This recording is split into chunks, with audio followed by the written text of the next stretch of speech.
Salve, this is a new manga, EarthChild, that just came out, and you can see she is the EarthChild, and he is, I think his name is Resuke or something like that. You can see his eyes kind of look like that, and her eyes look like that. I don't know if it's like the sun, moon, earth, something like that. So this is kind of like a Japanese Men in Black meets Metroid, because you can see she's kind of got like a bit of that Metroid vibe.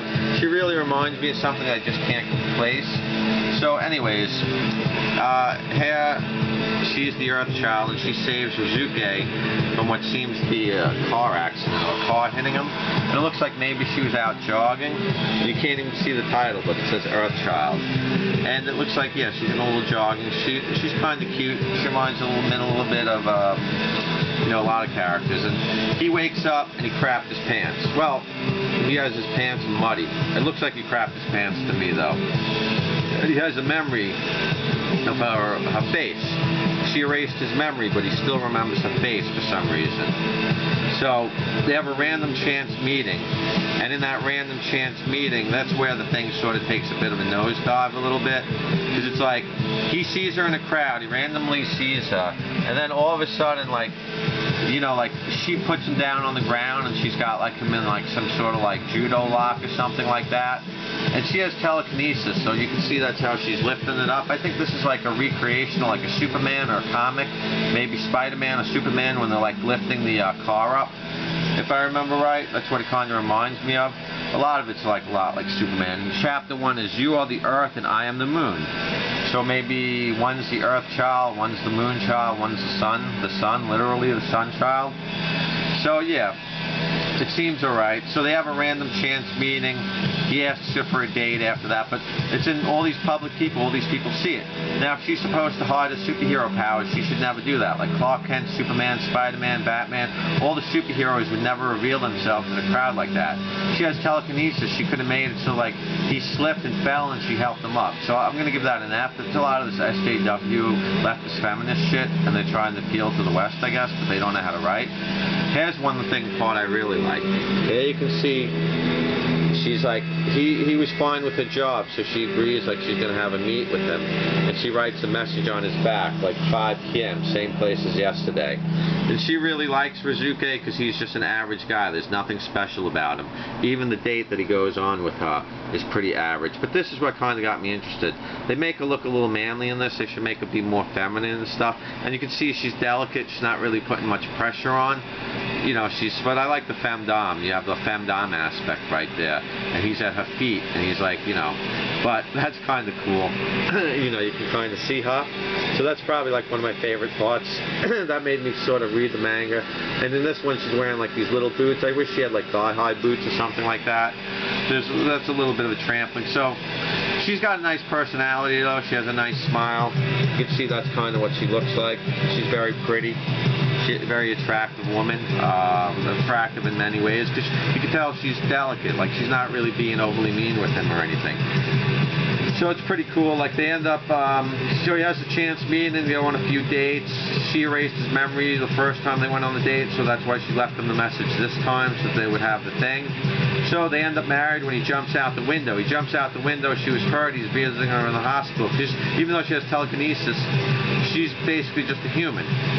So he jumps out the thing, she goes, she saves him, they end up married, they're banging, knocking each other up. This is all in the first issue, which would have been a great one-shot. So they have a baby, and they think the name of the baby is Mamoru, M-A-M-O-R-U, and there's an asteroid that's going to destroy Earth, and only she can save it. So this is part of the problem I have, is like, only she could save the asteroid. I think they should have did something different. You know, like they could have did something different with that, which I'll probably get into a little bit more later. Because I find that kind of hard to believe that she'd be the only one who could stop the asteroid from destroying the Earth, especially at the tech age that they are. They were at like a lower tech or a higher tech age, maybe. But I mean, they could just, she ends up, you know, she ends up basically, he wants to just flee with her. He's ready to flee and leave the Earth to be destroyed, which is kind of funny, because if you fled somewhere, the Earth would be destroyed. What, are you going to go to a different planet or something like that? So she goes, she's even doing like a dance at one point when she's like going to save it. It's like pretty strange. Reminds me of something. So he believes she died. He believes she died in the saving the Earth from the asteroid, and she ends up just smashing the ship into it, which, like, hell, anyone could have just slammed the missile or a ship into it. So it makes no sense that she's the only one that could have saved it. So basically, their child is touched. Their child has a piece touched, becomes a new EarthChild. So like a piece of the debris from the asteroid touches the child, and now he's the new EarthChild. Meanwhile, an EarthChild's never been born from another EarthChild before. So the EarthChild is supposed to be born to save the world from a pending disaster. So it doesn't make really any sense that it would be born all of a sudden or pending disaster. Anyways, this corporation wants to erase his memory, take the child, and raise the child. So it's like him raising it would be a lot like DragonBall. We had Master Roshi raising with Goku. He's raising Goku, who basically, you know, would turn into the thing and destroy everything. Or Videl and Gohan, how they have the super baby in GT or later on. Or even Gohan is as a baby.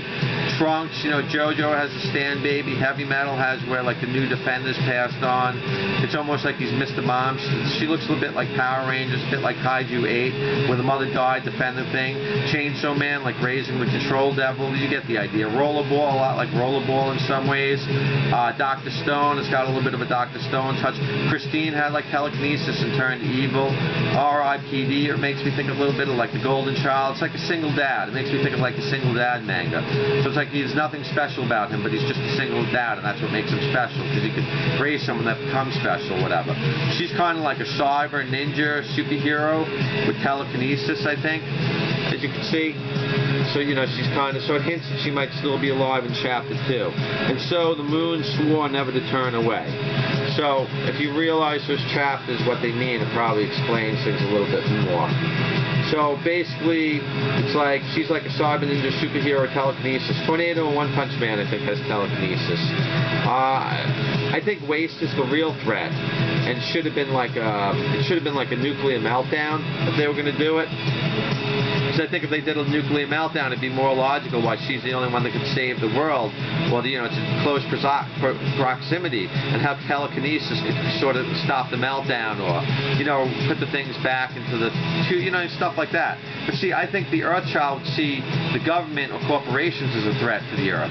So I think that they're manipulating things to stop the EarthChild from saving the Earth from the real threat. So I think waste could be the real threat. You know, and now, so they're hinting that she might still be alive. Now, I think they might have manipulated her entire meeting with him, because you figure, if she was to meet him, she's supposed to be the EarthChild. She has nothing special about her. She's out in public just walking around like nothing, willy-nilly. She meets him. They allow her to get married and have a kid. It's her right to have a relationship. She mentions her parents are an EarthChild. There's nothing special about her parents. So that would lead me to believe that maybe they orchestrated this, knowing that if they could get her to produce an EarthChild, it'd be an even stronger EarthChild. And for some reason, he was a good match for her. So, I mean, that's a bit of my speculation. I don't really have any proof of that.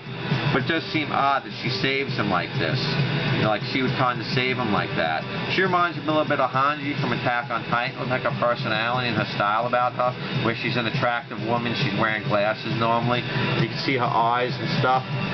So yeah, I think it's a decent manga. I don't think it's going to last more than 10 to 20 issues, 50 to 100 at most, maybe in that 30 to 50 range. It's alright, you know, there's some issues with the writing and stuff, but she's an attractive woman. They're trying to make female leads, so maybe the guy's writing it as if it was, even though it's a female, he probably wrote it as if it was a male, because when she overpowers him, it really hurts her as a character, because first of all, she's supposed to keep a superhero powers, you know, in check. No one's supposed to know. Now she's doing something public. There's no way they could hide all the pictures or erase his memories.